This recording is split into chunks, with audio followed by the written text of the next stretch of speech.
Good morning students. व्याकरण के अंतर्गत आज मैं आपको पार्ट 2 वर्ण विचार समझाने जा रही हूँ।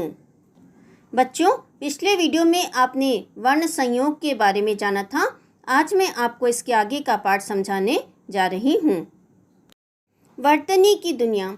मौखिक ध्वनियों को जब लिपिबद्ध करते हैं तो जो वर्ण या वर्ण समुदाय संगठित होता है उसे वर्तनी कहते हैं। वर्तनी का सीधा संबंध उच्चारण से तो है ही, साथ में कुछ और बातें भी हैं जिनका ध्यान रखा जाना चाहिए। मानकता तथा सरलता की दृष्टि से हिंदी की वर्तनी में समय समय पर संशोधन भी किए गए हैं। इन संशोधनों की अद्यतन जानकारी तथा ध्वनियों के लिए प्रयुक्त लिपि चिन्हों को कैसे पढ़ा जाए, इस पर सावधानीपूर्वक ध्यान देना जरूरी है। वर्तनी के मामले में कहा जा सकता है, सावधानी हटी और दुर्घटना घटी। यहाँ तो बचाव में ही बचाव है। जैसा लिखा गया है उसे वैसा पढ़ो, पर ध्यान देने से वर्तनी की गड़बड़ियाँ सुधरती हैं।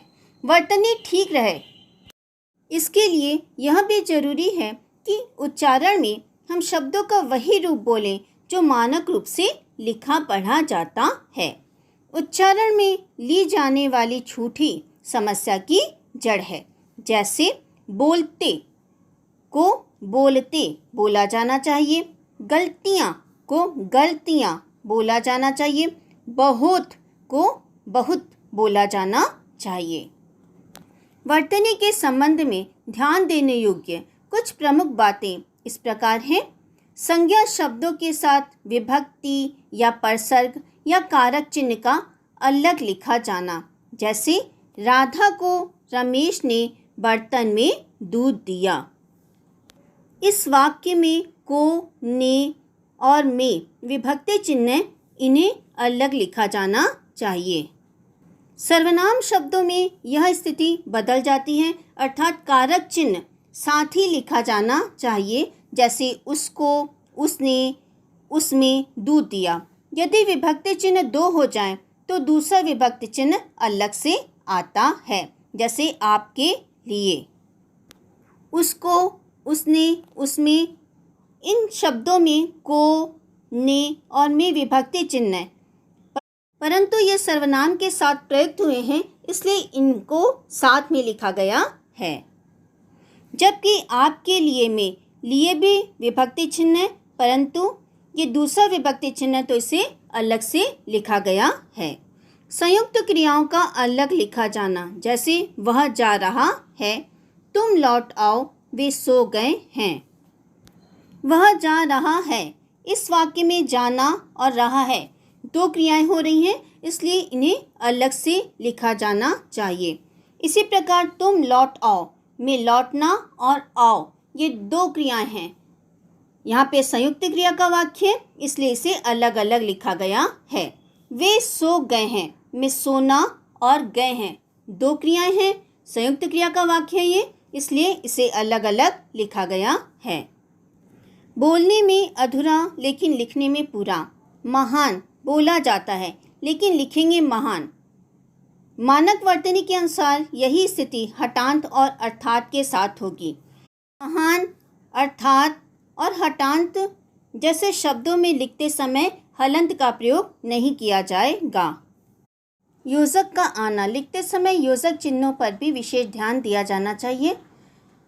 एक शब्द जहां दो बार आ रहा हो वहाँ पर बीच में योजक चिन्ह का प्रयोग किया जाना चाहिए। जैसे बार बार, तो यहाँ पर बार के बाद योजक चिन्ह का प्रयोग किया गया है और फिर बार शब्द लिखा गया है। इसी तरह घर घर, तो बीच में योजक चिन्ह का प्रयोग किया गया है।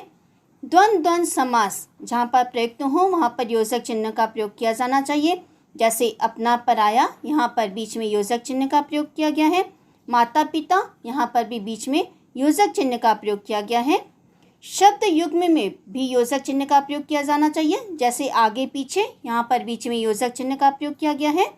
यहाँ वहाँ, यहाँ पर भी योजक चिन्ह का प्रयोग किया गया है।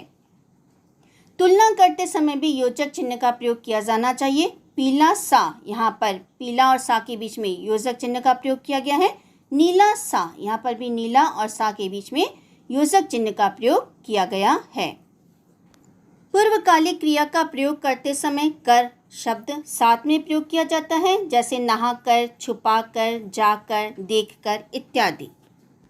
ड तथा ढ का उच्चारण तथा प्रांतीयता के कारण पैदा होने वाले भ्रम का विशेष ध्यान रखना चाहिए। ड और ड, डमरू, सड़क, इनके उच्चारण पर तथा लिखते समय विशेष ध्यान देना चाहिए। ड शब्द से कोई शब्द शुरू नहीं होता। इसी तरह ढ और ढ, ढक्कन, पढ़ाई। ढ जिसके नीचे नुक्ता लगा रहता है उससे भी कोई शब्द शुरू नहीं होता है। नुक्ता लगाने में होने वाली अशुद्धियाँ। नुक्ता कहते हैं किसी भी वर्ण के नीचे लगने वाले बिंदु को। वैसे तो अब नुक्ते से मुक्ति पाने की कोशिश की जा रही है, लेकिन जहाँ नुक्ते से अर्थांतर हो रहा है वहाँ तो इसकी ज़रूरत रहेगी ही, जैसे जंग और जंग। उर्दू से आए शब्दों में क, ख, ग, ज तथा फ के नीचे नुक्ता लगता है, परंतु मानक वर्तनी के अनुसार नुक्ता ज तथा फ में ही मान्य है। बच्चों, आज का पाठ मैं यहीं समाप्त करती हूँ। इसके आगे का पाठ मैं आपको अगले वीडियो में समझाऊंगी।